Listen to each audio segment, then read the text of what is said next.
చేతులెత్తి స్తోత్రం చెప్తాం. హల్లెలూయా.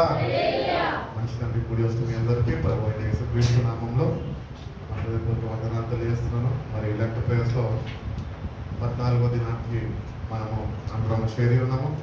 వాటి 14 days ఆయన శిల్వ మరణాన్ని మనము ధ్యానిస్తూ దేవుడు అనేక విషయాలు అనేక మంది ద్వారా మనందరితో ఆయన మాట్లాడి ఉన్నాడు.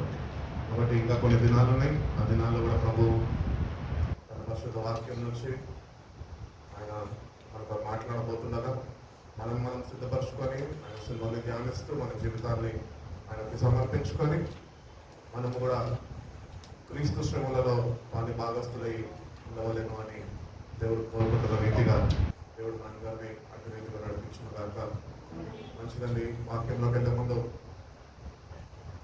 ఒక పాట మీకు వస్తుంది రాదు, కానీ నేను విన్నాను, ఎప్పుడన్నా పాడతాను, ఎప్పుడన్నా ఒకరోజు పాట మొత్తం నేర్చుకొని పాడతాం. కానీ ఆ పాట పాడుతున్నప్పుడు వాక్యాన్ని ధ్యానిస్తున్నప్పుడు ఎందుకో నిజంగా ఈ పాట బాగా కదిలిస్తూ వచ్చింది. అటు రీతిగానే వాక్యంలో ధ్యానిస్తున్నప్పుడు నిజంగా ఆ వాక్యము బైబిల్ చదివిస్తుంది కదా,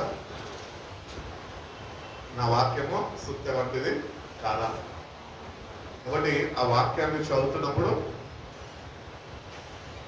ఆ వాక్యముకి సరైన రీతిలో మనం స్పందిస్తే కనుక నిజంగా మన గుండెలు పలుతాయండి. మనం ఈరోజు వాక్యము అర్థం కాక, వాక్యాన్ని అర్థం చేసుకోక, గ్రహించక రాత్రి హృదయంతోనే మనము ఇటు రీతిగా ఉంటున్నాం. కానీ ఎప్పుడైతే వాక్యాన్ని మనము శ్రద్ధ వహించి దేవుని సహాయాన్ని అడిగి, ప్రభా నిజమైన లోతైన అనుభవాల్లో నన్ను నడిపించు ప్రభా, వాక్యము సరైన రీతిలో నేను రిసీవ్ చేసుకునే కృపను నాకు దయచేయ ప్రభా అని ప్రభుని అడిగితే కనుక ప్రభు తప్పగా మనకి సహాయం చేస్తాడు. అన్న మీకు తబలా బయట వస్తుందో రాదు, కానీ ఒకటే ముందు ఫస్ట్ ఒక్కటే వాడతాం. కల్వారి సిలువను తలంచినప్పుడు కలుగుచున్నది ప్రభువాని శ్రమలను ధ్యానించినప్పుడు కలుగుచున్నది హృదయం. కల్వారి ప్రేమను తలంచినప్పుడు కలుగుచున్నది దుఃఖం. ప్రభువాని శ్రమలను ధ్యానించినప్పుడు కలుగుచున్నది హృదయం. కాబట్టి చక్కటి పాట. నిజంగా కల్వరి ప్రేమని మనం తలస్తున్నప్పుడు దుఃఖము కలగాలి మనకి. ఎందుకంటే ఆ కల్వరిశిలో అంతా నీ కొరకు నా కొరకే. ఆ ప్రభు నీ స్థానంలో నా స్థానంలో మన శాపాన్ని మన పాపాన్ని అంతా ఆయన మీద వేసుకొని నిజంగా మనము ఆ సెల్ఫ్ రియలైజేషన్ అనేది మనకుంటే, మనం స్వపరీక్ష చేసుకుంటే కనుక యాక్చువల్లీ ప్రభు ఏదైతే శ్రమలు పొందాడో ఆ శ్రమలు మనము పొందాల్సింది, ఆ స్థానంలో ఉండాల్సింది మనం. కానీ ప్రభు నిన్ను నన్ను ప్రేమించి మన స్థానాన్ని ఆయన కోరుకొని ఆయన స్థానాన్ని మనకి అనుగ్రహించారు. ఒకటి పాట పాడుకుంటున్నప్పుడు నిజంగా అనిపించింది, నిజంగా కల్వరి ప్రేమను తలచినప్పుడు కలుగుచున్నది దుఃఖం. ప్రభువాని శ్రమలను నేను ధ్యానించినప్పుడు పగులుచున్నది నా హృదయం. నిజంగా మన హృదయము పగలాలని, దేవునికి మనం ఏమైనా అర్పించగలుగుతామంటే విరిగినగిన హృదయం ఒక్కటే దేవునికి ఇష్టమైన బలి అని దేవుని వాక్యము మనతో మాట్లాడుతుంది. కాబట్టి మనం ఒకసారి ఎగ్జామిన్ చేసుకుంటే కనుక ఎన్ని రోజులు అయింది దేవుని బలిపీఠం దగ్గరకు వచ్చి నువ్వు నీ విరిగి నలిగిన హృదయాన్ని ఆయనకి కుమ్మరించి, విరిగి నలిగిన హృదయంతో ఎంతకాలం అవుతుంది ప్రభు దగ్గరికి నువ్వు చేరుకొని. కాబట్టి మన జీవితాన్ని మనం సరి చూసుకొని విరిగి నలిగిన హృదయం దేవునికి ఇష్టమైన బలి అన్న రీతిగా మనము మన హృదయాన్ని ఆయన సన్నిధిలో ఆయన చేసిన త్యాగాన్ని మొత్తం తలంచుకుంటూ మన రాత్రి హృదయాన్ని మనము మాంసం హృదయాలుగా మార్చమని ప్రభుకి అప్పగిస్తే కనుక ప్రభు మన రాత్రి హృదయాల్ని మార్చివేసి మాంసం హృదయము అనుగ్రహిస్తాడు. మాంసం హృదయం అనగా పరిశుద్ధాత్మతోని నింపబడిన జీవితము. కాబట్టి ఎప్పుడైతే పరిశుద్ధాత్మ దేవుడు మనం పొందుకుంటామో, ఆయనతో కలిసి మనం జీవించడం ప్రారంభిస్తామో, అప్పుడు ఆ నిజమైన గ్రహింపు దేవుడు మనకు అనుగ్రహిస్తాడు. నిజమైన లోతైన పశ్చాత్తాప అనుభవంలోనికి దేవుడు మనందరినీ ఆయన నడిపిస్తాను అని తెలియజేస్తున్నాడు. కాబట్టి నేను 3 విషయాలు మీతో పంచుకొని నేను త్వరగా ముగించేస్తాను. కాబట్టి 3 related sufferings of Jesus Christ on the cross. మూడు విషయాలు సిల్వలో యేసు ప్రభు పొందిన శ్రమలు మూడు విభాగాలుగా మనము విభజించుకుందామండి. ఫస్ట్ వచ్చేసి ఫిజికల్ సఫరింగ్, సెకండ్ వచ్చేసి స్పిరిచువల్ సఫరింగ్, అండ్ థర్డ్ వచ్చేసి ఇమోషనల్ సఫరింగ్. ఒకటి ఈ మూడు మనము ధ్యానించేవారుగా మనం ఉంటున్నాం. దానికన్నా ముందుగా మూలవాక్యం మనం చూసుకున్నట్లయితే కనుక మార్కు సువార్త 8వ అధ్యాయము 31వ వాక్యం ఒకసారి చదువుకుందామండి. మార్కు సువార్త 8వ అధ్యాయము 31వ వాక్యం. మనుష్య కుమారుడు మరియు మనుష్య కుమారుడు అనేక హింసలు పొంది పెద్దల చేతను ప్రధాన యాజకుల చేతను శాస్త్రుల చేతను ఉపేక్షింపబడి చంపబడి 3 దినములు అయిన తర్వాత లేచుట ఆలస్యమని ఆయన వాళ్ళకి బోధింప ఆరంభించెను. కాబట్టి యేసుప్రభు వారు తన మరణాన్ని గురించి ముందుగానే శిష్యులతోనే ఆయన పంచుకొని ఉన్నాడు, నేను ఇంటి రీతిగా మరణిస్తాను అని. కాబట్టి the son of man must suffer many things అని ఇంగ్లీష్ బైబిల్ చెప్తుంది. అనేక శ్రమలు మనిషి కుమారుడు అనుభవించాలి, ఆయన మరణించాలి, తర్వాత తిరిగి లేపబడాలి అని యేసుక్రీస్తు ప్రభు వారు ముందుగానే వాళ్ళ శిష్యులతోనే ఆయన పంచుకొని ఉన్నాడు. కాబట్టి మనము చూసినట్లయితే కనుక కొత్త నిబంధనలకు వచ్చేసినప్పుడు మనము సిల్వని ధ్యానిస్తున్నప్పుడు ఇంగ్లీష్ బైబిల్లో అయితే సింపుల్గా చెప్పేసింది, ఏమనంటే దే క్రూసిఫైడ్ హిమ్ అని చెప్పేసింది. ఒకటే వర్డ్లో కంప్లీట్ చేసేసింది, దే క్రూసిఫైడ్ హిమ్ అని. అది ఎక్కడ ఉన్నది అంటే మార్కు సువార్త 15వ అధ్యాయం 24వ వాక్యం చదవండి. తెలుగు బైబిల్లో ఏముంటుందో,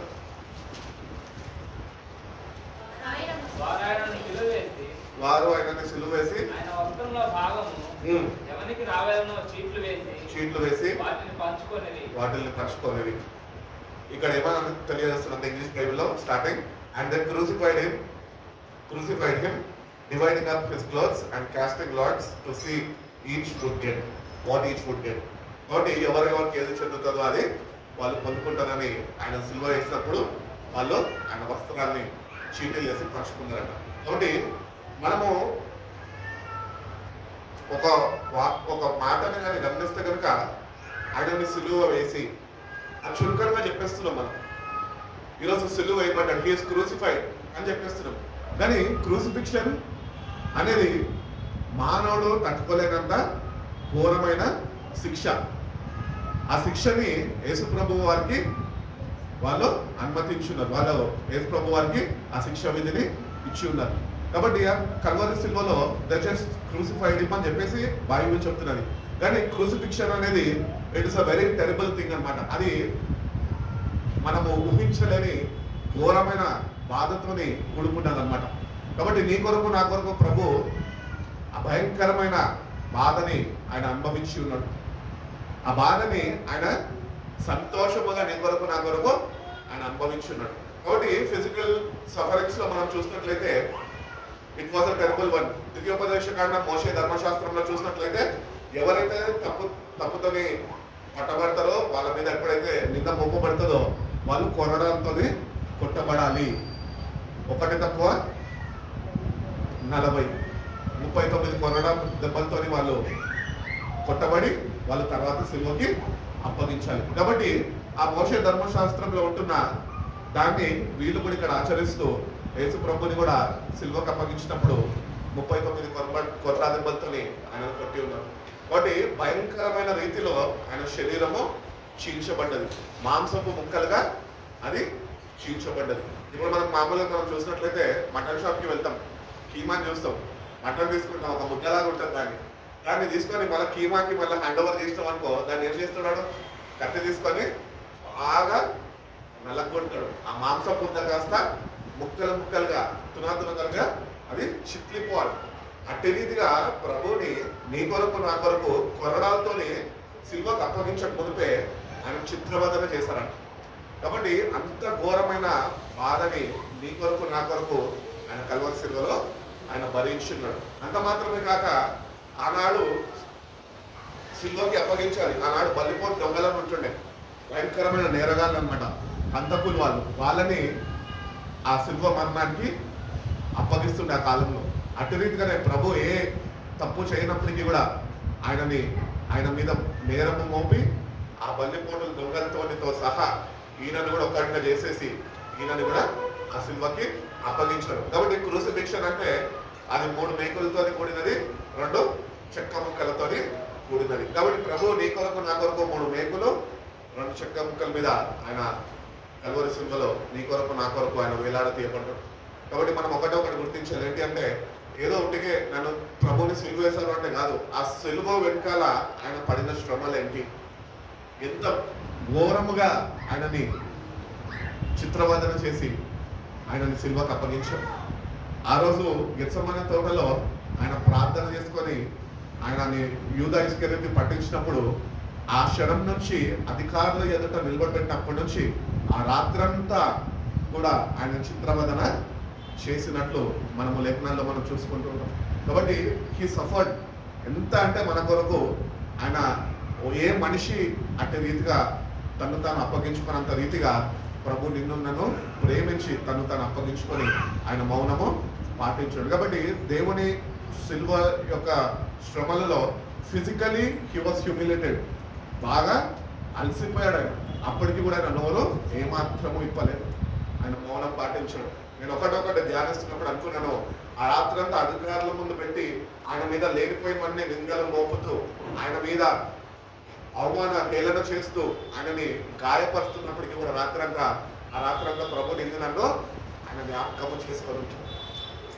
ఆయన ఏమాత్రము ఇంకా నెక్స్ట్ నన్ను ఏం చేస్తారో అని అనుకొని ఉంటాడు.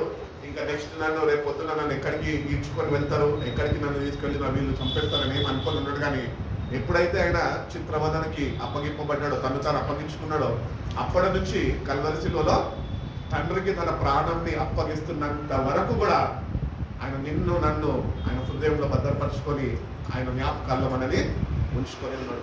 కాబట్టి ఫిజికల్ సఫరింగ్ లో కూడా దేవుడు శరీర రీతిగా కూడా ఆయన గాయపరచబడినప్పటికీ, చిత్రవదన చేయబడినప్పటికీ కూడా ఆయన నిన్ను నన్ను ఆయన మర్చిపోలేదు. కాబట్టి మనము ఎప్పుడు సిల్వని ధ్యానిస్తున్నప్పుడు ఆయన శ్రమలను మనం ధ్యానించే వారమై ఉన్నాం. మనము చిన్న దెబ్బ తాకుతానే అమ్మో దెబ్బ తాకింది అనేసి నానా రచ్చ చేసేస్తుంటాం ఇంట్లో. అందరు వచ్చేసారు, అందరు పరామర్శించేలా, లేకపోతే అందరు వచ్చారా నన్ను హాస్పిటల్కి తీసుకెళ్తారా, లేకపోతే ఫస్ట్ ఎయిడ్ చేయించేసేలా అని చెప్పి ఎంతో హంగామా క్రియేట్ చేస్తూ ఉంటాం. కానీ ప్రభు అంత ఘోరంగా కూడా ఆయన చిత్రవదన చేయబడినప్పటికీ కూడా ఆయన మౌనిగా ఉన్నాడు. కాబట్టి ఆ ఫిజికల్ సఫరింగ్ లో మనం ఒకటే నేర్చుకోవాలి. ఏంటంటే మన జీవితాల్లో ప్రభుని రక్షకుడిగా అంగీకరించము, రక్షణ పొందుకున్నాము, క్రీస్తుని వెంబడిస్తున్న మనకు ఫిజికల్ సఫరింగ్ వచ్చినప్పుడు మనం ప్రభు వల్ల మౌనము పాటించే మార్గం మనం ఉంటున్నామా? ఒకవేళ లేకపోతే కనుక సిల్వని ధ్యానించి ప్రభు ఎట్టి రీతిగా అయితే మౌనము పాటించాడో నువ్వు కూడా నీ ఫిజికల్ సఫరింగ్ లో నువ్వు మౌనము పాటించేవాడిగా నువ్వు ఉండాలి అని ప్రభు ఎంతగానో కోరుకొని ఉన్నాడు. మార్కు సువార్త 15:21 ఒకసారి చూడండి. ఒకడు పల్లెటూరు నుంచి వచ్చి ఆ మార్గమున పోవుచుండగా ఆయన సిలువను మోయుటకు అతని బలవంతము చేశారు. యేసు ప్రభు అంట సిలువని మోసుకుంటూ కల్వరి సిలువ అటు మార్గంలో నడుచుకుంటూ వెళ్తున్నప్పుడు ఆ భారమైన సిలువని ఆయన మొయ్యలేక ఆయన సొక్కిపోయి కింద పడిపోతాడు అనమాట. పడిపోయినప్పుడు ఈ కొర్నేలు అనేటైనా ఒక గ్రామం నుంచి వస్తూ ఆ దారిలో కనిపిస్తే కనుక ఆ సోల్జర్స్ ఏం చేశారంటే, ఆ రోమా సైనికులు ఏం చేశారంటే ఈయనని బలవంతం చేసి ఈ సిలువని కొద్దిగా దూరం నువ్వు మొయ్యి అని చెప్పి ఆయన మీద భారాన్ని వేశారంట. కాబట్టి ఇది ఎందుకు నేను మీకు జ్ఞాపకం చేస్తున్నానంటే మన జీవితాల్లో కూడా ప్రభు చెప్పిన రీతిగా నన్ను వెంబడించుకోరువాడు తను సిలువ ఎత్తుకొని నన్ను వెంబడించాలి. మనము కూడా మనకి ఈ జీవితంలో అనుగ్రహింపబడుతున్న లేకపోతే మనము ఎదుర్కొంటున్న ఈ ఫిజికల్ సఫరింగ్స్ అంటే ఏవైతే ఉంటాయో అవన్నీ మనము ఇష్టపూర్వకంగా మొయ్యాలి. ఎందుకంటే ప్రభుని మనం ఎప్పుడైతే జ్ఞాపకము చేసుకుంటామో ప్రభు మనకు శక్తిని అనుగ్రహిస్తాడు. ఎట్టి రీతిగా ఈ ఫిజికల్ సఫరింగ్స్ ని మనము ఈ శరీర రీతి అయిన కష్టాలను మనం ఎత్తుకొని నడుచుకోవాలి ముందుకి ప్రభు మనకి నేర్పిస్తాడు. అందుకనే కొరింథీయులకు రాసిన పత్రిక 1:18 అంటారుగా, సిలువను గురించిన సువార్త నశించుతున్న వారికి వెళ్తాం కానీ రక్షింపబడ నాకు అది దేవుని శక్తి అయి ఉంది. కాబట్టి ఎప్పుడైతే మనము సిలువని ధ్యానిస్తున్నప్పుడు మన ఫిజికల్ సఫరింగ్స్ అన్నింటినీ జయించే శక్తిని దేవుడు ఆల్రెడీ తన కల్వరి సిలువలో ఆయన ఉంచి ఉన్నాడు. కాబట్టి ఫిజికల్ సఫరింగ్స్ మనకు వచ్చినప్పుడు మనం కృంగిపోవాల్సిన అవసరం లేదు. నువ్వు బలహీన పడుతున్నావా, లేకపోతే కృంగిపోతున్నావా, వేసాడిపోతున్నావా, లేకపోతే జీవితంలో ఎవరికి ఏమి చెప్పుకోలేని పరిస్థితుల్లో నువ్వు ఉంటున్నావా? ఫిజికల్గా నువ్వు డౌన్ అయిపోతున్నావా? శారీరక రీతిగా, ఆరోగ్య రీతిగా నువ్వు క్షీణించుకోబోతున్నావా? ఈ సమయాల్లో మనం ఏం చేయాలంటే కేవలం మౌనము పాటించి ఆయన పాదాల దగ్గర ఉండి, ప్రభువా నేను ఇంకా నా వల్ల కాదయ్యా, నేను ఇంకేమాత్రమో నేను ముందుకు కొనసాగలేను, కానీ నేను నీ వద్దకు వస్తున్నా ప్రభా, నువ్వు నా కొరకు ఫిజికల్గా నువ్వు సఫర్ అయ్యావు కాబట్టి ఆ శక్తిని నాకు కూడా అనుగ్రహించు ప్రభువా, నన్ను కూడా నన్ను బలపరిచి నడిపించు అని ఎప్పుడైతే మనం దేవుడిని అడుగుతామో దేవుడు తప్పక మనల్ని ఫిజికలీ ఆయన బలపరుస్తాడు, తన వాక్యము చేత ఆయన బలపరుస్తాడు.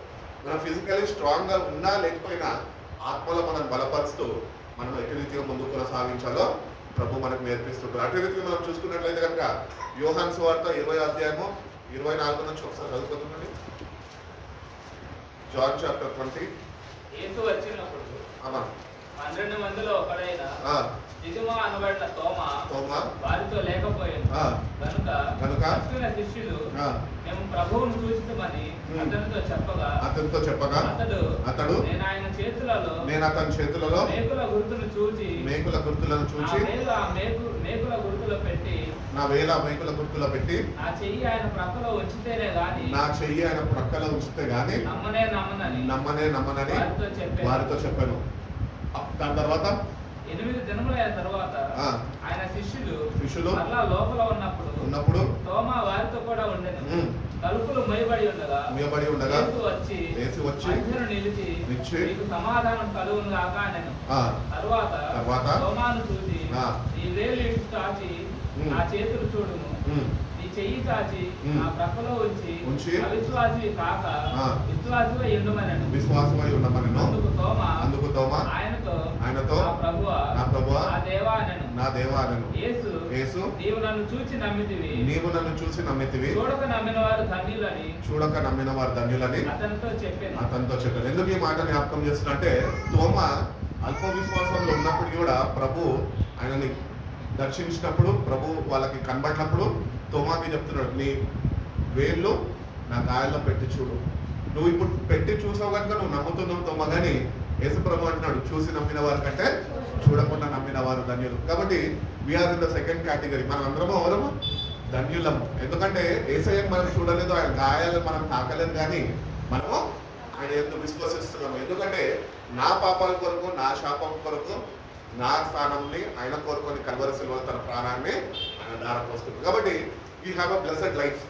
ఏదైతే సిలువ మరణము ఆయన పొందాడో దాని ద్వారా ఒక ధన్యకరమైన జీవితము దేవుడు మనందరికీ అనుగ్రహించి ఉన్నాడు. కాబట్టి వీఆర్ బ్లెస్డ్ పీపుల్. ఈ లోకంలో దేనికి మనము అధైర్యపడాల్సిన అవసరం లేదు, ఎందుకంటే God has already blessed us. We are blessed. ఎందుకంటే ఆయన ఎందుకు విశ్వసించిన వారందరూ ఆశీర్వదింపబడిన వారే. కాబట్టి తోమతను అంటున్నాడు, చూసి నమ్మిన వారి కంటే చూడకుండా నమ్మిన వారి కంటే. కాబట్టి we are in the second category. We are blessed and chosen generation of God. కాబట్టి మనం కూడా మన జీవితాల్లో ఏదేమైనప్పటికీ తోమా వలె విశ్వాసంలో మనం సన్నగిల్లిపోకుండా ప్రభు యొక్క సంపూర్ణ విశ్వాసం వచ్చి ఆ కల్వరి సిలువని మనం ధ్యానించుకుంటూ, దాన్ని తలపోసుకుంటూ, ఆయన అనుగ్రహిస్తున్న శక్తిని మనం పొందుకుంటూ, మనకి అనుగ్రహింపబడిన ఈ విశ్వాస యాత్రలో మనము ఎక్కడ మనము వైతొలిగిపోకుండా మనం ధైర్యంగా ముందుకు కొనసాగే వారిగా మనము ఉండాలి. ఎక్కడన్నా ఆధారపడుతున్నావు నీ జీవితంలో, ప్రభుని ఒకసారి తలంచుకో. ఏంటి ప్రభు ఉన్నాడా అని కాదు, ప్రభు ఇంటున్నాడా అని కాదు, కానీ ప్రభు నువ్వు ఏ పరిస్థితుల గుండా వెళ్తున్నావో ఆ పరిస్థితుల గుండా నీకన్నా ముందు ఆయన అనుభవించి ఉన్నాడు. కాబట్టి ఎప్పుడు మనము ధైర్యాన్ని పొందుకోవాలన్నా, ఎప్పుడైతే మనము లో స్టేట్కి దిగజారిపోతున్నప్పుడు, కృంగిపోతున్నప్పుడు, బలహీన పడిపోతున్నప్పుడు మనకు ఒకటొక ఆయుధము దేవుడు ఇచ్చాడు. ఏంటి అంటే ఆయన కల్వరి సిలువని మనము ధ్యానించుకునే వారిగా మనం ఉండాలి. ఎందుకంటే ఎప్పుడైతే మనము మన పూర్ణ హృదయంతో, పూర్ణ బలంతో, పూర్ణ మనసుతో ఆయనని మనము సేవించగలుగుతామో, ధ్యానించగలుగుతామో, ఆయన జ్ఞాపకం చేసుకోగలుగుతామో, అది నిన్ను నూతన శక్తితో నిన్ను బలపరుస్తూ ఉంటుంది. కాబట్టి అదే రీతిగా మనము నూతన బలము, శక్తిని దేవుని దగ్గర నుంచి మనము పొందుకునే వారిగా మనం ఉండాలి. కానీ క్రైస్తవులుగా మనము ఏమాత్రమో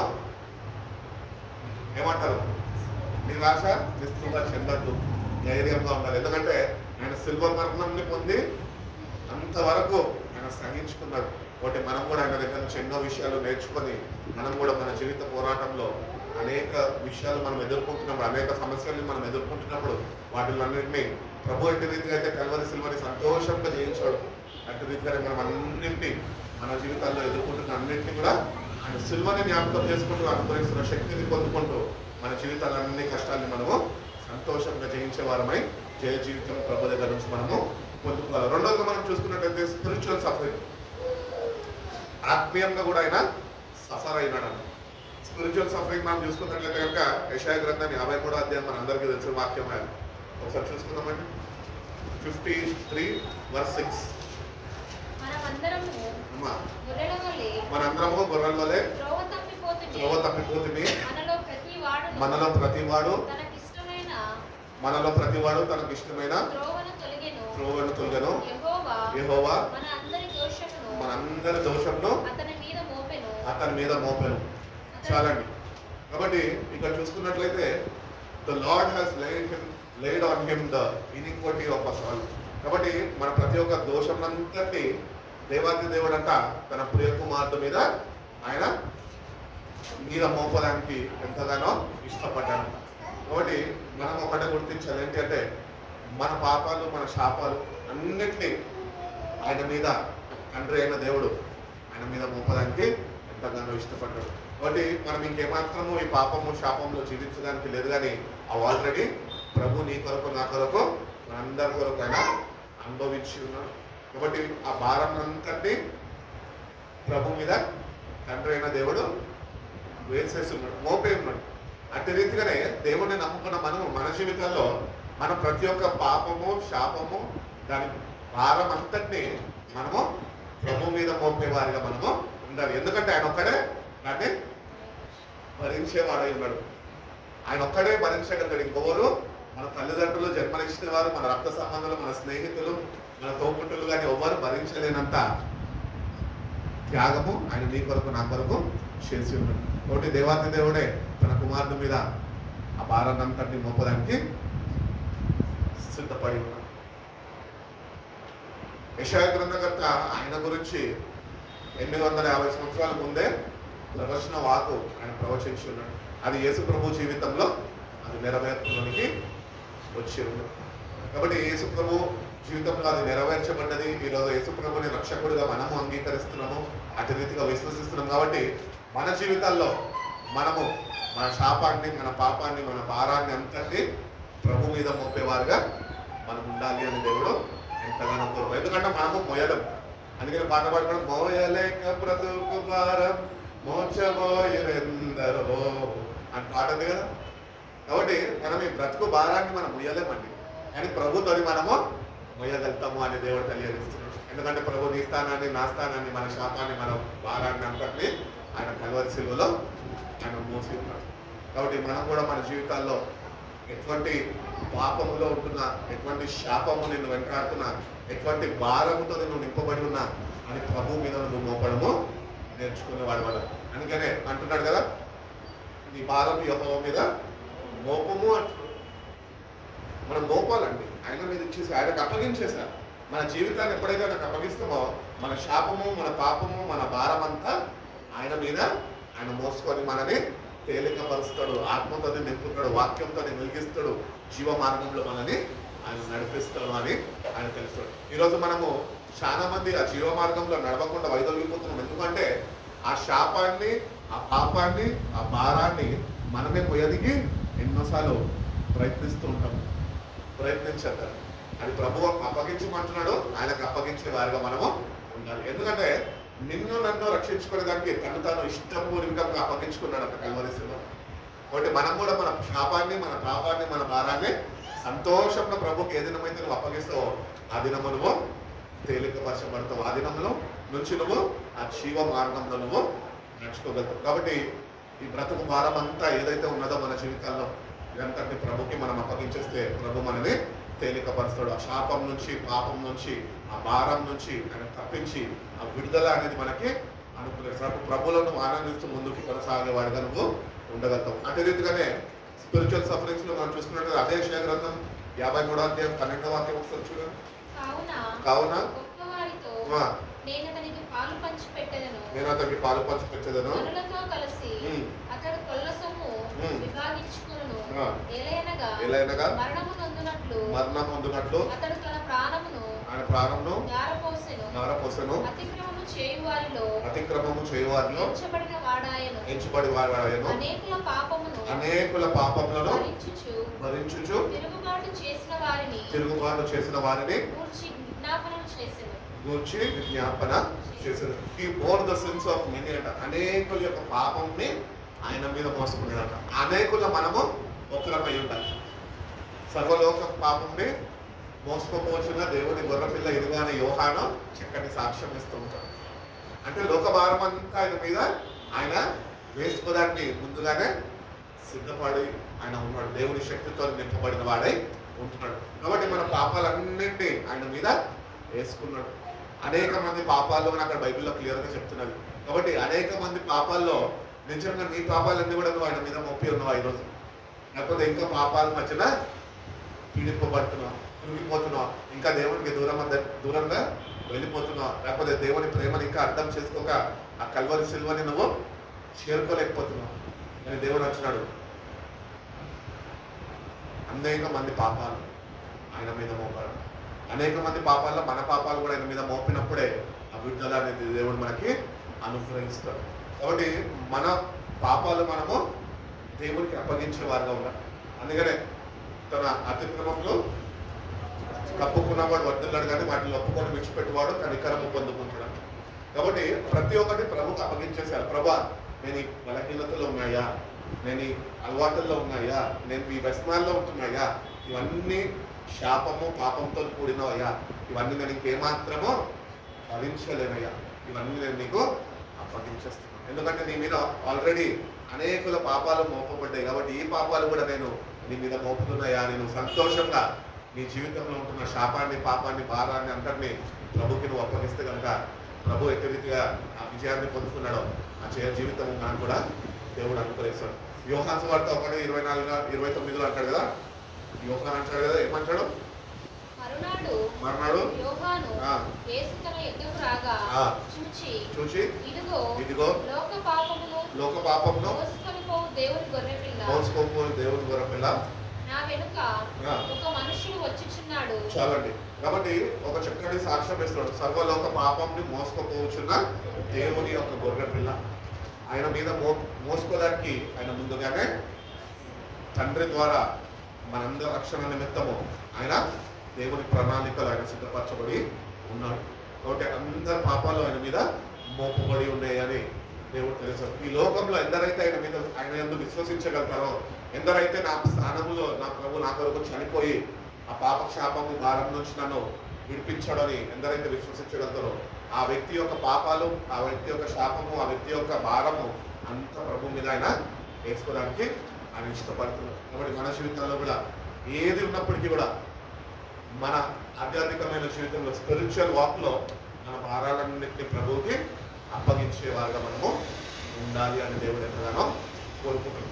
కొరింథీయులకు రాసిన 2వ పత్రిక 5వ అధ్యాయం 21వ వాక్యం ఒకసారి చదువు. ఎందుకనగా ఆయన యందు దేవుని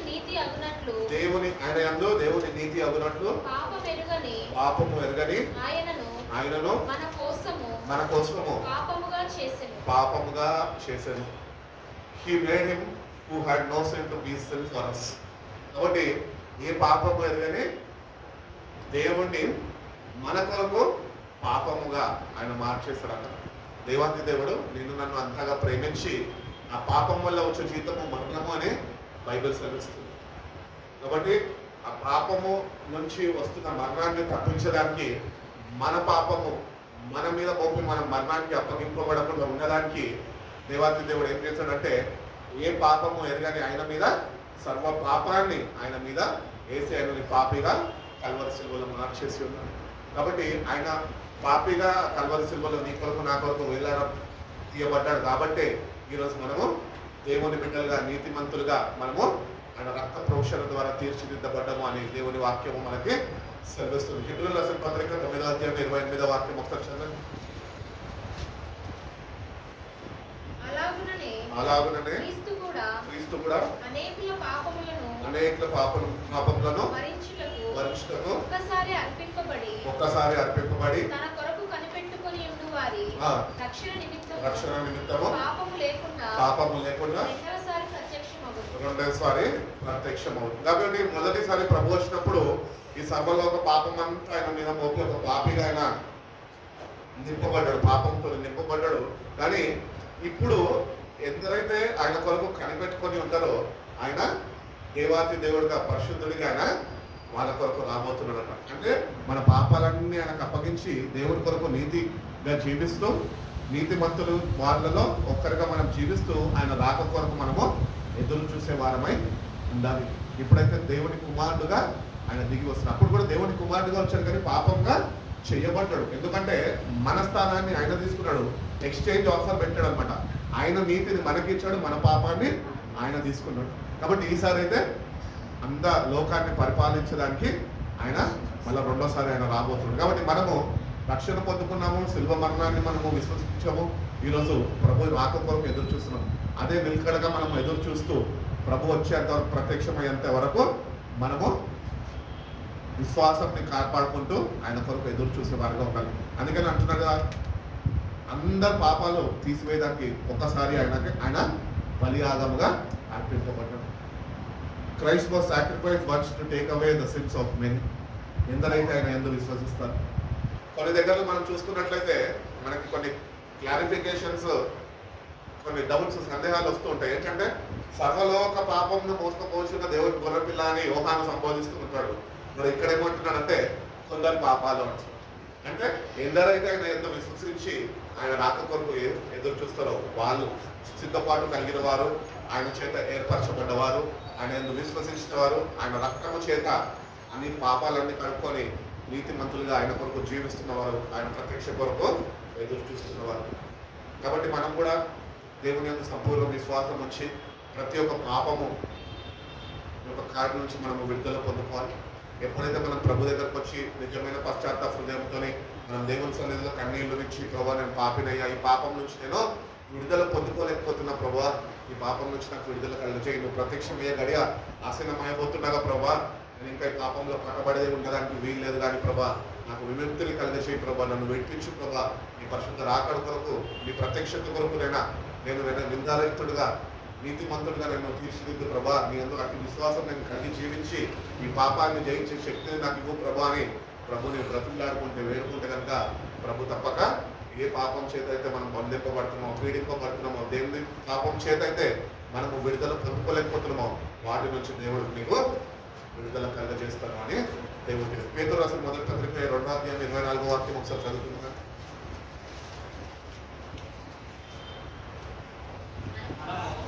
పాపముల విషయమై చనిపోయి నీతి విషయమై జీవించినట్లు ఆయన తానే తన శరీరమందు మన పాపములను ప్రాణం మీద మోసుకొనెను.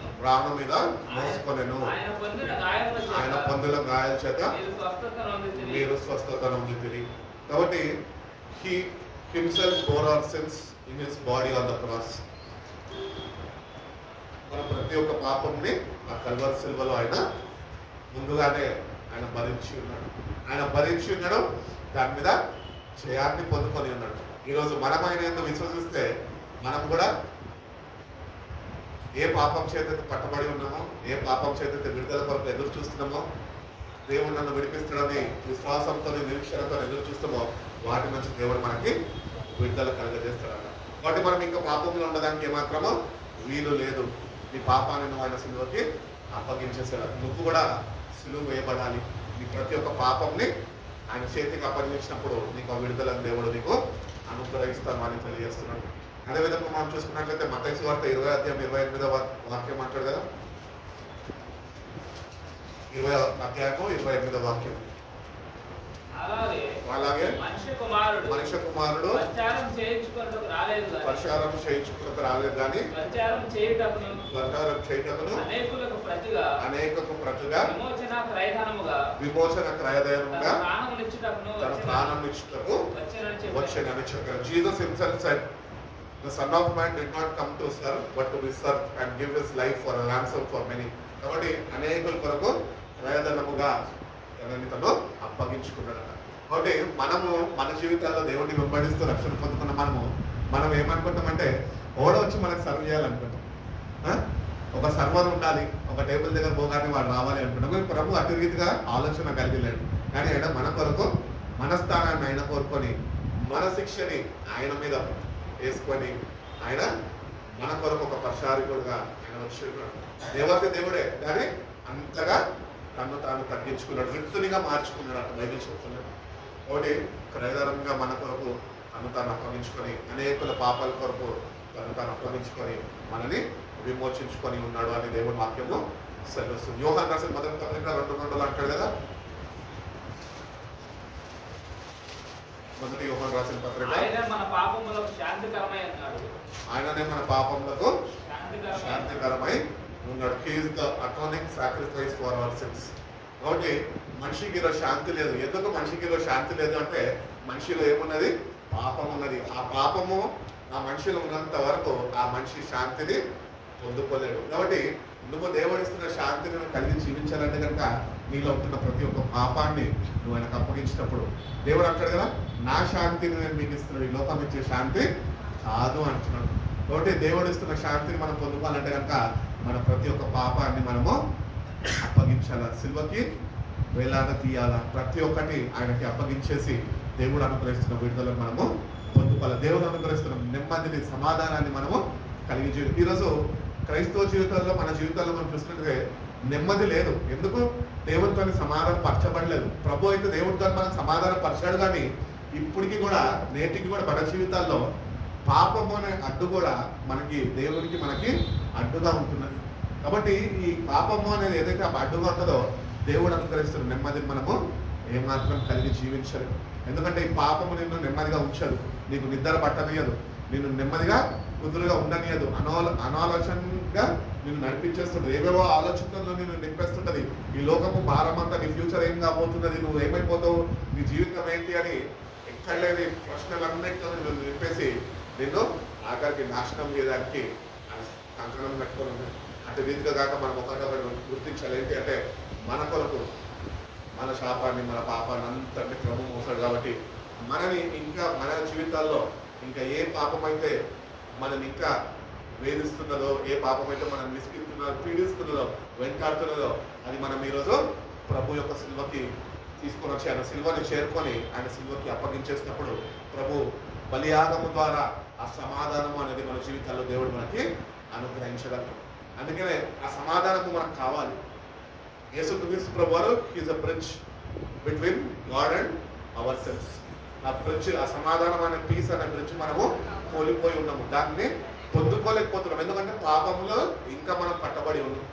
ఆ పాపం నుంచి మనం విడుదల పొందుకున్నప్పుడు దేవుడు అనుగ్రహిస్తున్న సమాధానము, నెమ్మది అనేది మనము మన జీవితాల్లో మనం పొందుకోగలుగుతాము అని దేవుడు తెలియదు. రోమిలకు రాసిన పత్రిక 3:25 వాక్యం చూసుకుంటున్నాం. పూర్వము చేయబడిన పాపములను అమ్మా దేవుడు తన ఓర్మి వలన ఉపేక్షించినందున ఆయన తన నీతిని కనపరచవలనని క్రీస్తు యేసు రక్తమందలి విశ్వాసము ద్వారా ఆయనను కరుణాధారముగా బయలుపరచెను. దేవుడు ఇప్పటి కాలమందు తన నీతిని కనపరచు నిమిత్తము తన నీతిమంతుడును యేసునందు విశ్వాసము గలవారిని నీతిమంతుడుగా తీర్చుదై ఉండుటకు ఆయన అలాగు చేశాను. God presented him as a sacrifice of atonement through faith in his blood.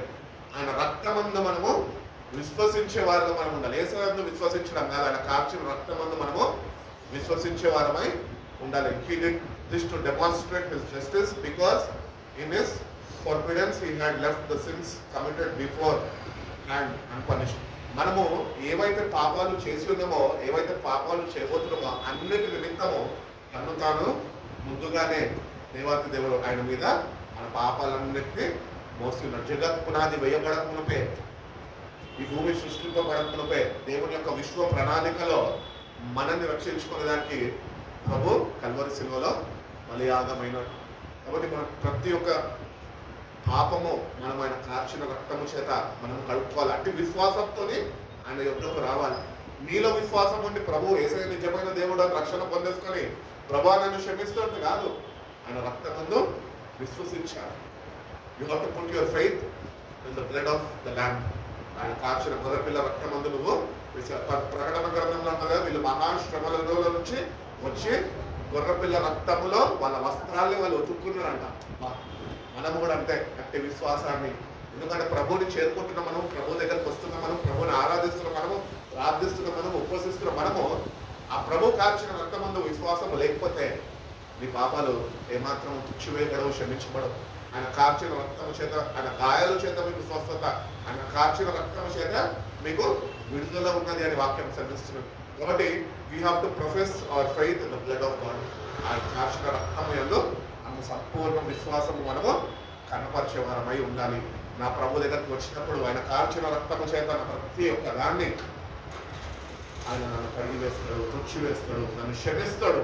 ఆయన విశ్వాసంతో, విరిగి నలిగిన హృదయంతో, నిజమైన పశ్చాత్తాపంతో నువ్వు ఆయన ఎదురుకు వస్తే కనుక తప్పక ఆయన కార్చిన రక్తంలో శక్తి ఉన్నది కనుక ఆ శక్తి కలిగిన రక్తంతో ఆయన నిన్ను కలుగుతాడు. చాలా మంది చెప్తుంటారు కల్వరి సిలువలో 2024 సంవత్సరాలు, 2025 సంవత్సరాలు ప్రభు కల్వరి సిలువలో ఏ రక్తం అయితే పరిశుద్ధ యవన రక్తము ఆయన కార్చి ఉన్నాడో ఆ రక్తం అంట నేటికి కూడా సంఘంలో పాపుల కొరకు అది ప్రవహిస్తుందంట. ఏ పాప అయితే ఇష్టపడి ఆ రక్తాన్ని ముట్టుకొని నన్ను కడుగు ప్రభు అని ఆ విశ్వాసాన్ని కనపరుస్తాడో ఆ పాపి తప్పక పాపం నుంచి విడుదల పొందుకుంటాడు. కాబట్టి ప్రభువుని మనం జ్ఞాపకం చేసుకుంటున్నప్పుడు ఈ లెట్ చేసనే కాదు, కానీ మన జీవితంలో సిల్వని ఎప్పుడు మనం ధ్యానం చేసుకుంటున్నప్పుడు, ఆయన రక్తమందు విశ్వసించినప్పుడు మేక్ షూర్ మనం ఒకటొకటి గుర్తిస్తాం. ఏంటంటే సంఘంగా సమాజంలో కూడడం మానవద్దు అని ప్రభు చెప్పాడు వాక్యంలో.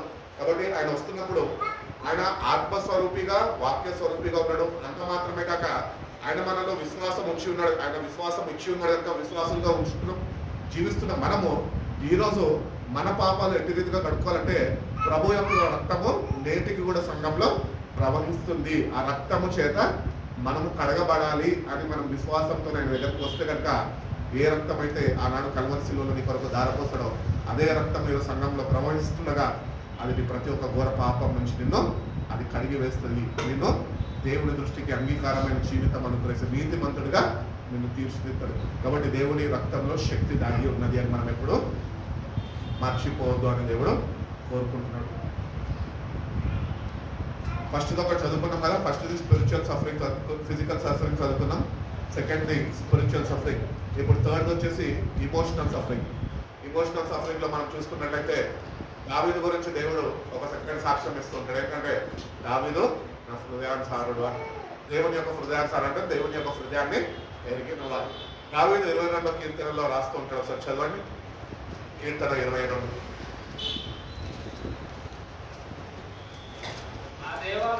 నా దేవా నా దేవా నీవు నన్ను ఎలాగ విడనాటితివి, నన్ను రక్షింపక నా ఆర్తధ్వని వినక నీవేళ నాకు దూరంగా ఉన్నావు. కాబట్టి కీర్తనకారుడైన దావీదు ఆయన ఎదుర్కొంటున్న శ్రమలలో దేవునితోని కలిగి ఉన్న సావాసాన్ని బట్టి ఆయన ఎప్పుడైతే దేవుని యొక్క సావాసాన్ని కోల్పోయే సమయాల్లో ఆయన జీవితంలో ఎదుర్కొన్నాడో అప్పుడు చక్కటి ప్రార్థన ఆయన చేస్తున్నాడు. ఏంటి అంటే నా దేవా నా చెయ్యి ఎందుకు విడిచితివి.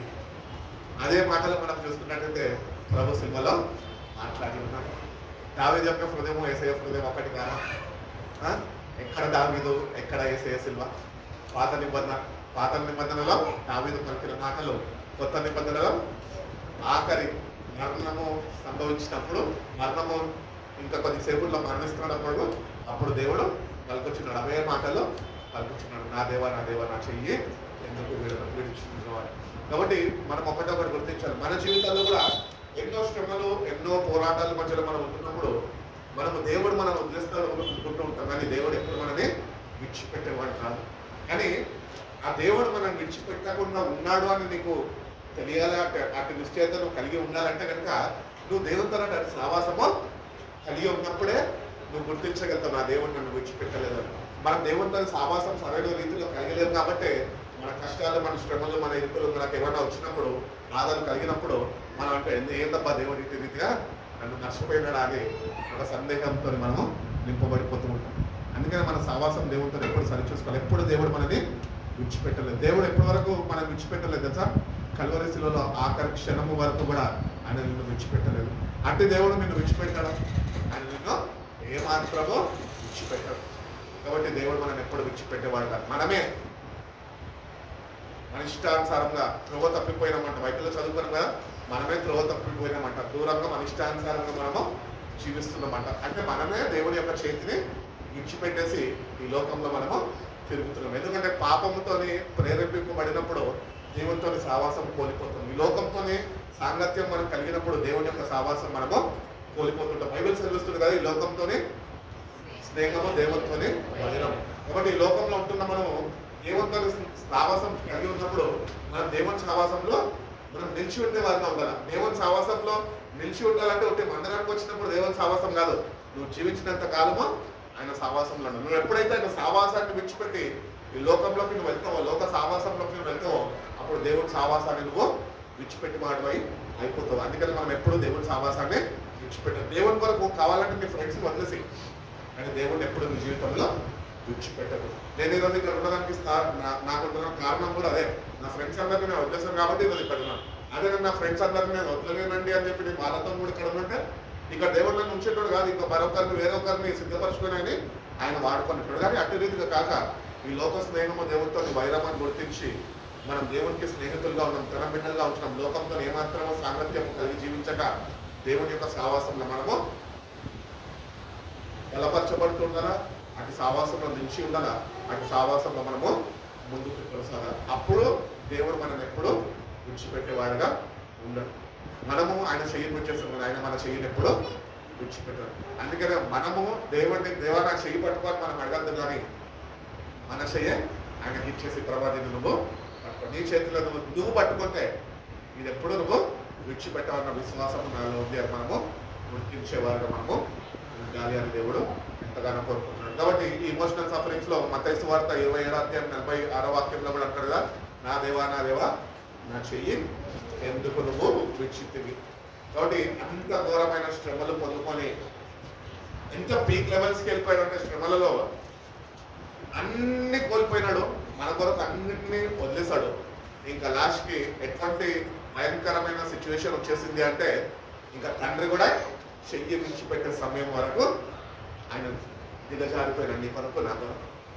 అప్పుడు అంటున్నాడు, నా దేవా నా చెయ్యి అది ఒకటే ఒక నిమిషం అండి, ఒకటే కొన్ని సెకండ్స్ అంటే దేవుడి కుమారుడైన యేసుక్రీస్తు ప్రభుకి ఆ సావాసం పోగొట్టుకున్న క్షణాలు అని చెప్పచ్చు. అసలు ఎందుకు తండ్రి అయిన దేవుడు కుమారుడైన యేసుక్రీస్తుని బలియాగంగా అర్పించి కల్వరి శిలువలో ఆ క్షణమున ఎందుకు ఆయన చెయ్యి విడిపెట్టాల్సి వచ్చేసి, ఎందుకు దేవుని కుమారుడైన యేసుక్రీస్తు ప్రభు కల్వరి శిలువలో నా దేవా నా చెయ్యి ఎందుకు విచ్చింది అని అడగడానికి కారణం ఏంటి అంటే, అప్పటి వరకు ఏ పాపం అయితే ఆయన మోస్తున్నాడో ఆ మొత్తము పాపం అంతా ఆ క్షణమున ఆ కొన్ని క్షణాలలో ఆయన మీద మోపబడేది. ఇంకా దేవుడు ఏమాత్రము పరిశుద్ధుడు కనుక ఆ పాపాన్ని ఏమాత్రము ఆయన సహించలేకపోయాడు, చూడలేకపోయాడు కనుక తన ప్రియకుమారుడు ఆయన చేతిని కొన్ని క్షణాలు విడిచిపెట్టేసి వెంటనే మళ్ళా ఆయన ఆదుకున్నాడు. కాబట్టి మన జీవితాల్లో కూడా అది సావాసం మనం దేవునితో కలిగి ఉంటాం.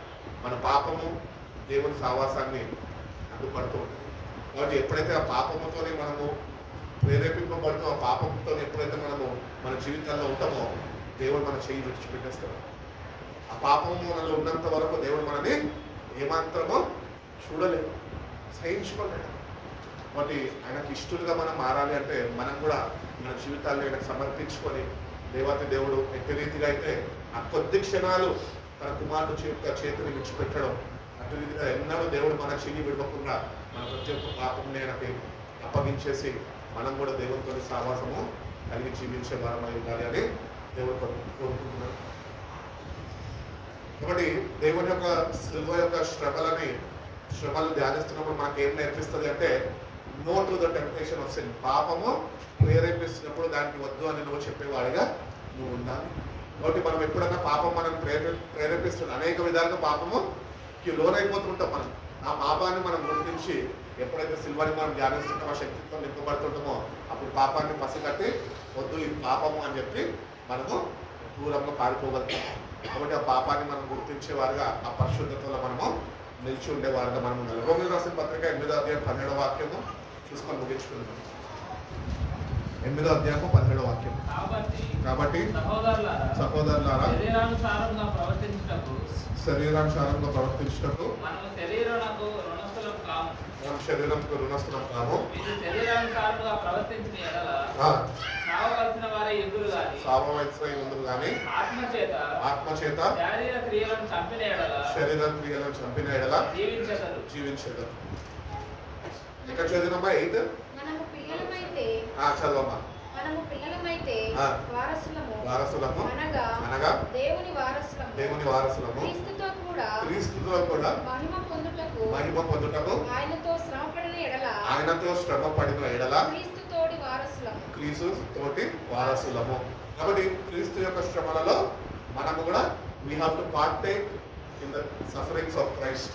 క్రీస్తు యొక్క శ్రమలలో మీరు పాలుభాగస్తులై ఉండాలి అని వాక్యం సెలవిస్తుంది. కాబట్టి ఈ శరీరంలో మనం జీవిస్తున్న కాలము మనం ఎన్నో శ్రమలు పడుతూ ఉంటాం. అవునా? ఈ శరీరంలో మనకి ఎన్నో కోరికలు ఉంటుంటాయి, మనకి ఎన్నో అక్కర్లు ఉంటూ ఉంటాయి. కానీ ఏవి మనకి నిజంగా అవసరము, ఏవి మనకి నిజంగా అవసరం లేదని గుర్తించి వాటిలన్నింటినీ మనము విసర్జించేవారుగా, క్రీస్తు కొరకు విడిచిపెట్టేవారుగా ఉండాలి. సుఖభోగాల్ని ఈరోజు శుభ్రంగా నిద్రపోతున్నాం. ఎన్ని గంటలు? 8 గంటలు 12 గంటలు నిద్రపోతున్నాం. కానీ అంత నిద్రపోవాల్సిన అవసరము లేదు. మెడికల్ ఫీల్డ్ అవర్స్ చూస్తే 6 అవర్స్ లేకపోతే 7 అవర్స్. ఇంకా పుష్టిగా ఉండాలంటే 8 అవర్స్ పండుకోమంటాం. బాడీకి 8 అవర్స్ రెస్ట్ ఇవ్వాలి. కానీ మనమైతే 12 గంటలు 10 గంటలు శుభ్రంగా. ఒకరోజు హాలిడే వచ్చిందంటే ఆ రోజు ఇంకా లేయమన్నమాట. సుఖానికి అలవాటు పడుతుంది. అట్టి రీతిగా కాక మన శరీరాన్ని మనం నెలకొట్టుకోవాలి.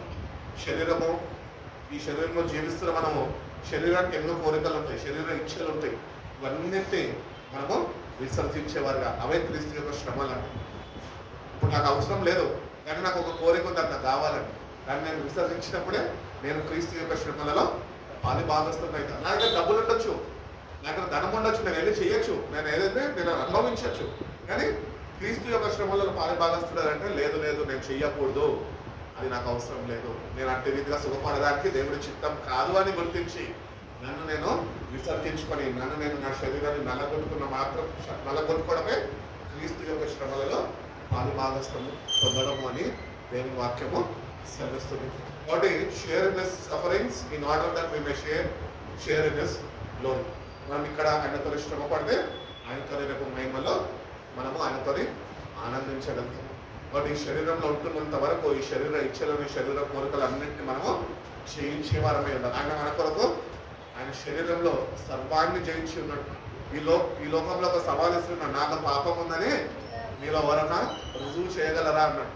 అంటే శరీరాన్ని అంత జాగ్రత్తగా భద్రపరుచుకున్నాడు, కాపాడుకున్నాడు. కనుకనే ఆయన సమాధి చేయబడి కూడా పునరుద్ధరణ మందు ఆయన తిరిగి లేచి ఉన్నాడు అని దేవుని వాక్యము సెలవిస్తుంది. కాబట్టి క్రీస్తు యొక్క శ్రమలలో పాలుభాగస్తులై ఉండాలి అంటే మన సుఖభోగాల్ని మనము విడిచిపెట్టాలా, విసర్జించాలి. ఎక్కువ సమయం దొరికితే ఆరామం చేయడం కాదు, మంచిగా రెస్ట్ తీసుకోవడం కాదు, మనం నిలబెట్టుకోవాలి. ప్రార్థనలో ప్రభు శ్రమలు ఏంటో నువ్వు నాకు నేర్పించా, శరీరాన్ని ఎట్టి రీతిగా నల్లబెట్టుకోవాలో నువ్వు నాకు నేర్పించా, ఎట్టి రీతిగా ఉపవాసం ఉండి నీ సన్నిధిలో వేచి ఉండి నువ్వు అనుగ్రహిస్తున్న దైవిక శక్తిని పొందుకోవాలో నాకు నేర్పించయ్యా అని ప్రభుని అడిగితే కనుక ప్రభు తప్పక మనకి సహాయం చేస్తాడు. ఇంటి ఆసక్తిని ఎంతమంది కనపరుస్తారో వాళ్ళు ఈ శరీరంలో ఉన్నంత కాలం క్రీస్తు యొక్క శ్రమలను పాలుభాగస్తులై ఉంటారు. అట్టి రీతిగానే ఆయన ప్రత్యక్షమైనప్పుడు ఆ మహిమలో కూడా ప్రభుత్వం యుగాలు ప్రభుత్వాన్ని జీవించేవారై ఉంటారు అని దేవుని వాక్యం సెలవిస్తుంది. ఆఖరిగా గళితీయులకు రాసిన పత్రిక 4:7 ఒకసారి చూడండి. గళితీయులకు రాసిన పత్రిక 4:7. కాబట్టి నువ్వు ఇంకా దాసుడవు కావు, కుమారుడు అయితే దేవుని ద్వారా వారసుడు.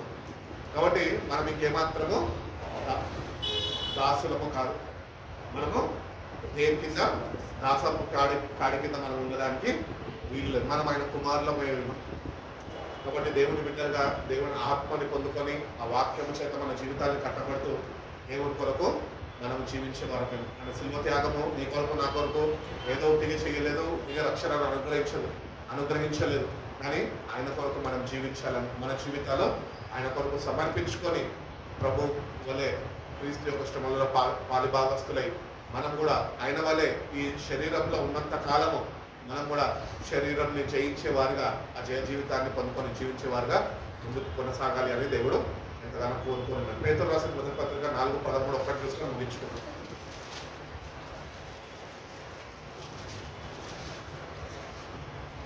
క్రీస్తు మహిమ బయలుపరచబడినప్పుడు మీరు మహదానందముతో సంతోషించు నిమిత్తము క్రీస్తు శ్రమలలో మీరు పాలివారై ఉన్నంతగా ఉన్నంత మాత్రం సంతోషించుడి అని వాక్యం సెలవిస్తుంది. కాబట్టి అక్కడ ప్రత్యక్షమయ్యే గడి ఒకటి రాబోతున్నది. ఈ శ్రమలు, క్రీస్తు యొక్క శ్రమలను పాలిభాగస్తులుగా నీ జీవితం ఉంటే నువ్వు తప్పక ప్రభుని ఆయన మహిమలో నువ్వు చేరుకుంటావు. కాబట్టి ఈ శరీరంలో ఉన్నంత కాలము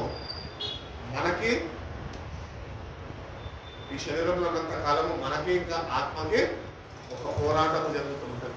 ఈ పోరాటంలో మనము ఆత్మ సంబంధులుగా దేవుని ఆత్మని పొందుకొని మనం శరీరాన్ని జయించేవారు అయి ఉన్నప్పుడే ఆ మహిమ కలిగిన ప్రత్యక్షతలో మనం కూడా దేవుణ్ణి కలుసుకోగలము, దేవుని రాజ్యానికి చేరుకోగలము. కాబట్టి ఈ శరీరము మనము జయించాలి. ఆయన ప్రభువు నీ కొరకు నా కొరకు శరీరాన్ని జయించాడు, మృత్యుంజయుడై తిరిగి లేచాడు. అంత మాత్రమే కాక ఆయన ఈ భూమి మీద సంచరిస్తున్నప్పుడు నేను మిమ్మల్ని అనాథలుగా వదలదు కానీ మరొక ఆదరణకర్తను మీ వద్ద పంపిస్తాను. కాబట్టి ఆత్మ చేత మనం నింపబడి ఈ శరీరాన్ని మనము జయించి ఆ ప్రత్యక్షత కొరకు మనము వేచి ఉంటే కనుక దేవుడు వచ్చే సమయంకి మనం తగిన సిద్ధపాటు కలిగి ఉంటే ప్రభు యొక్క రాజ్యానికి మనము చేరగలుగుతాం. యుగ ప్రభుత్వనే నివసించిన వారు దేవుడు అటువంటి కృప మనందరికీ అనుగ్రహించి మనం బలపరిచి నడిపించిన వారు కలుగుసుకున్న ప్రార్థన చేసుకుని చిన్న ప్రార్థన బ్రదర్ సతీష్ నడిపిస్తాం.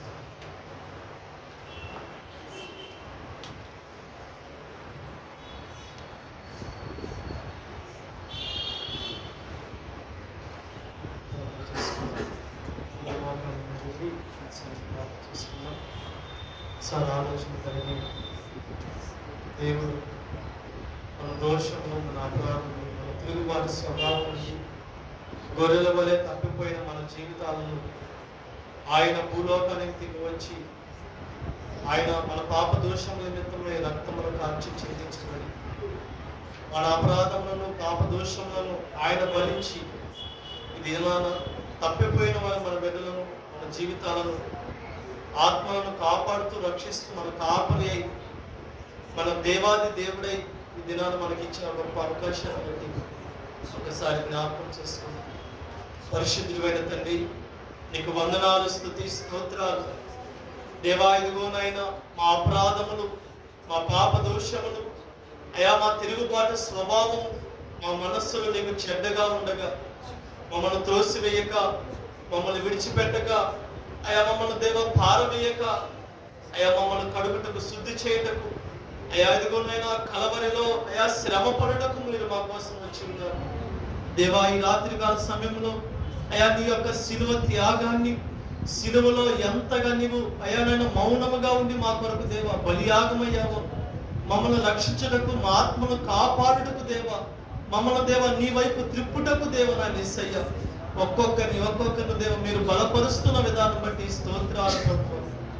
తండ్రి, అయా నీ యొక్క సిలువలో ఉన్న ఆ బలమును మేము పొందుకుంటూ, ఆ సిలువలో ఉన్న శ్రమలో మేము నీ పిల్లలుగా మేము మార్చబడుతూ, ఇదిగో ఫిజికల్ గా మేము బలమును పొందుకుంటూ నాయన యేసయ్య, ఇదిగో నాయన మా కొరకు బలియాగమైన దేవా యేసు రక్తములో మేము తన విశ్వాసము కలిగి స్పిరిచువల్ గా మేము ముందుకు సాగుటకు ప్రభువా, ఇదిగో నాయన ఎమోషనల్ గా, ఇదిగో నాయన పిల్లలుగా, అయా నీ బిడ్డలుగా, నాయన నీ యొక్క అయా విశ్వాసులుగా మేము కొనసాగుతూ దేవా యేసు నామంలో, యేసు క్రీస్తు సిలువలో మేము అయా బలియాగమైన బిడ్డల వలె నాయన ఈ లోకాన్ని సిలువ వేసే బిడ్డలుగా మేము కొనసాగి నామానికి సాక్షిగా నిలబడుకు దేవా మాకు ఇచ్చిన గొప్ప అవకాశాన్ని బట్టి వందనాలు, స్తుతి, స్తోత్రాలు. బిడ్డల దేవా ఆశ కలిగి వచ్చుండగా మా ఆశను మీరు తీర్చారు ప్రభువా.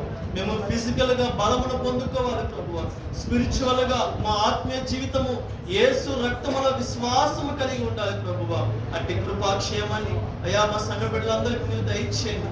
శిలువ ధ్యానాలలో అయ్యా నేను జ్ఞాపకం చేసుకుంటుండగా ఒక్కొక్కటిగా మా యొక్క జీవితానికి అయ్యాదిగా ఆపాదించుకుంటున్న ఆయన నీ రాకడలో మేము ఉండడం సహాయం దయచేయండి. మా సేవకులను ఇదిగోనని ఎందరైతే వాడబడుచున్న బిడ్డలు ఉన్నారో, ఎందరైతే ఆశ కలిగి మానక వస్తున్నారో, ప్రతి కుటుంబంలో ప్రతి జీవితంలో నేను అద్భుత ఆశ్చర్య కార్యాలు చూచులాగా సహాయం దయచేయమని దేవా నీకే మహిమ చెల్లిస్తూ ఉపవసించి అయా బిడ్డలు దేవా సన్నిధిని అయా వెదులుచూ ఉండగా ఆ సన్నిధిలో ఉన్న మర్మాలు, ఆ సన్నిధిలో ఉన్న బలమును పొందుకునే కృపాక్షేమాన్ని మా బిడ్డలందరికీ మీరు దయచేయమని వేడుకుంటూ అయా సంఘ బిడ్డలను, అయా సంఘ సేవకులను, తల్లి గారిని, అయా కుటుంబ సభ్యులను, మా సంఘం అంతటిని నీ రెక్కల చాటున భద్రపరిచి ఇదేదో ఆచారంగా కాకుండా మా విశ్వాసాన్ని రోజు రోజుకి నిమిషానికి దేవా నీకు దగ్గరగా అనుకూలంగా రావడానికి సహాయం దయచేయమని ఈ అవకాశాన్ని మేమందరం సద్వినియోగం చేసుకునే కృపాక్షేమాన్ని మా అందరికీ దయచేసిన దాన్ని బట్టి స్తోత్రాలు తెలియజేసుకుంటూ నీకే మహిమ ఘనత ప్రభావం చెల్లించుకుంటూ నా ప్రియుడు రక్షకుడైన ప్రభు యేసు నామములో చిన్న ప్రార్థన సమర్పించి అడిగి వేడుకలు పొంది నామ తండ్రి ఆమేన్. ప్రభు యేసు రక్తమే జయం, ప్రభు శిలువ రక్తమే జయం, ప్రభు యేసు రక్తం సంపూర్ణ విజయం, అపవాది క్రియలు అంతా నాశనం కలుగును గాక. హల్లెలూయా, స్తుతి స్తోత్రం కలుగును గాక. ఆమేన్.